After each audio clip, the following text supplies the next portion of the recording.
Hello, welcome back. This is 25 and Invested. Here we test to see if the average person, that is me, can be both a trader, an active investor, and a passive investor. There are two parts to this portfolio. One is almost exclusively Xeqt. The other half are active bets, and we'll get into those. It's a little sporadic. However, we're going to start with my wife's account, which is entirely Xeqt. So I don't need to show you guys what is in it. It's just Xeqt. However, I can show you the performance, and on the monthly, it is looking pretty sad.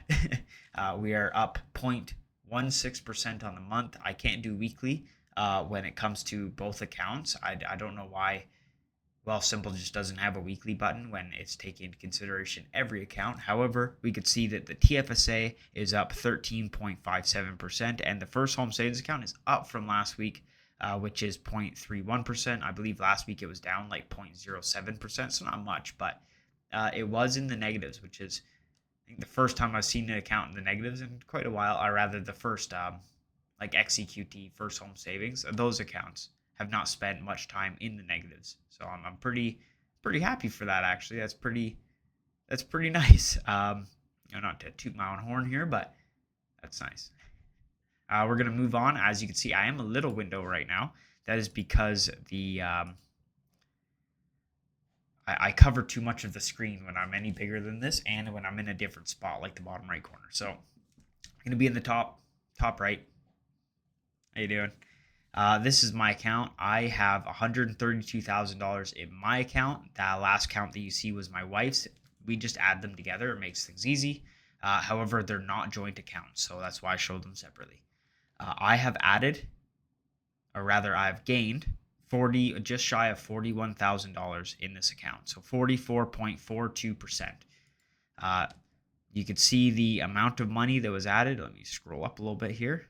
You could see the amount of money that was added and the amount of time I spent in the negatives. I spent almost a year in the negatives, which is pretty crazy. But it started to take off around April 2023. And it just kept going from there. So my investing has been pretty nice. Pretty nice. Scrolling down to all my accounts, you can see my Tfsa, my first home savings, and my non-registered account.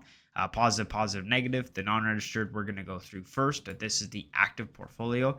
This is based on the deep value, formula by the acquirer's multiple.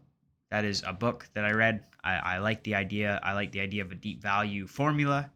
Formulaic investing, so I've decided to try it as a live portfolio. However, I'm not doing it exactly as structured.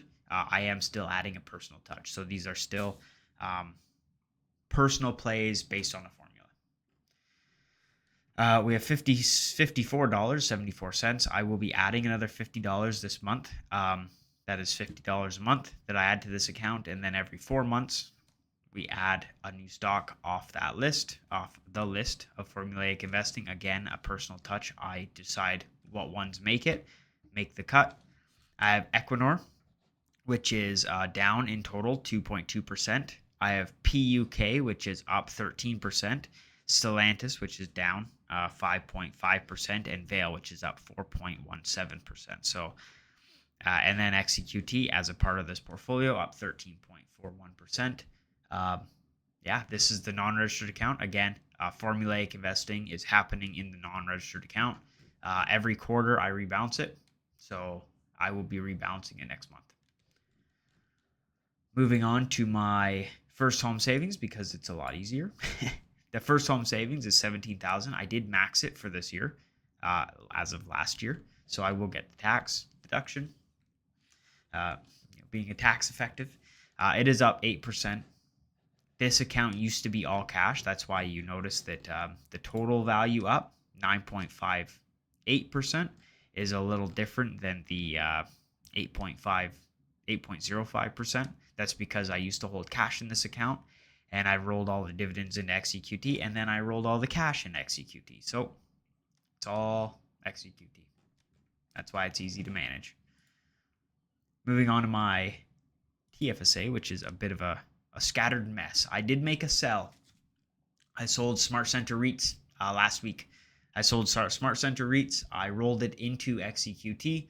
I did not have a very big position. It was a few $100, but I think only like 200 and when I sold it, it was a negative of like 15-20%.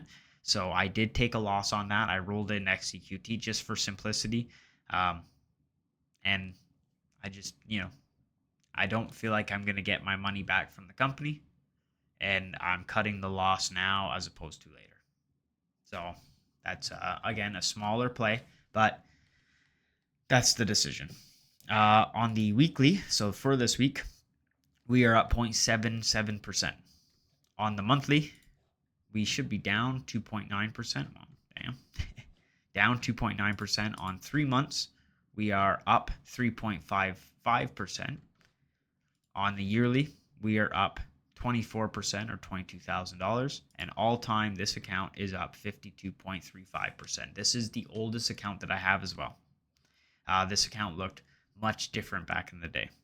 But now it looks like this, which is almost like a tech stock. It's a lot of tech. I hold Apple, Algonquin Power, which is maybe my worst performing stock in this portfolio. I'm down 57% on Algonquin. It was a value trap. Algonquin was my lesson on what those were and how to avoid them, hopefully. But we still make mistakes. And Algonquin Power, it could be a great business one day. Maybe it is a good price now, but I didn't buy it at the good price. Berkshire Hathaway up 85%, which is, I think, the highest I've seen Berkshire Hathaway up in this portfolio. Dollarama up 181%. Dollar General down 41%. So again, value traps, right? You're looking for value, and sometimes you find a bad price for a reason, right? Or rather, a good price for a reason. And sometimes those reasons are it's just a bad stock. So only time will tell. I do believe in all the stocks that I hold still. However, maybe not at the price I bought them. Rather, my skill has brought me to buy stocks that at a less than satisfactory price. Intel, again, minus 30%, and that is after Intel had a fantastic week. So Intel absolutely killed it. I'm still down. Intel used to be one of my worst performing stocks. It has since not been my worst performing stock. However, damn. Meta up 154%. I do not believe, I'm actually going to take a look at this because I don't believe that this is the highest I've seen Meta. No. So it's fallen from grace quite a bit.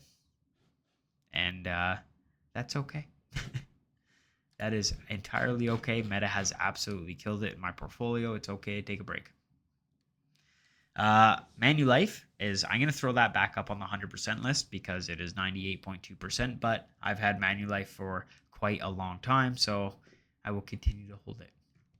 Altri Group up 40%. That's nice. That's a dividend play. Like I reinvest that money, but I have a very good cost on yield for MO, so very happy there. Same with Manulife, actually. So NEWT, which has had another fantastic week, a great week for NEWT.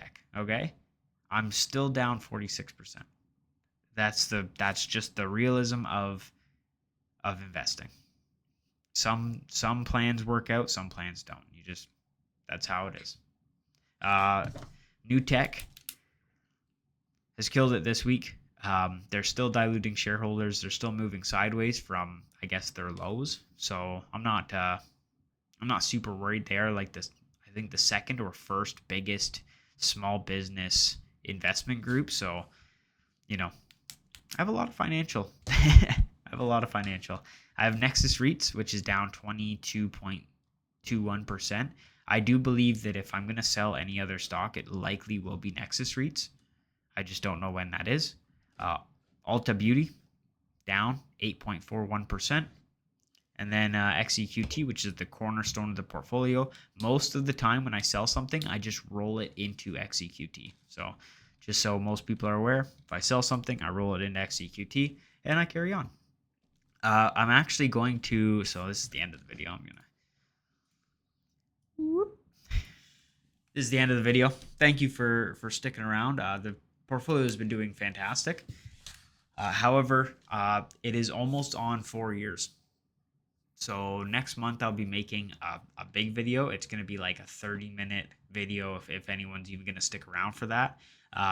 However, I'm just going to go through every single stock that I own, when I bought it, and how sentiment has changed across each stock. So it's going to be like a big yearly video where I'm just going to go through and we're just going to take a look at what errors were made, what good decisions were made, and how can I replicate that.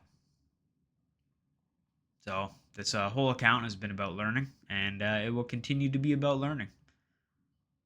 Even if I learn more on my end than you guys, I understand that this YouTube channel is more like entertainment, but I appreciate you guys. Anyways, I'll see you next time. Thank you. Hello, Sep, Jason, Nintendo Plays, Ian. I appreciate you guys, everyone who sticks around, and thank you for your loyalty. I'll see you guys next time. Bye now.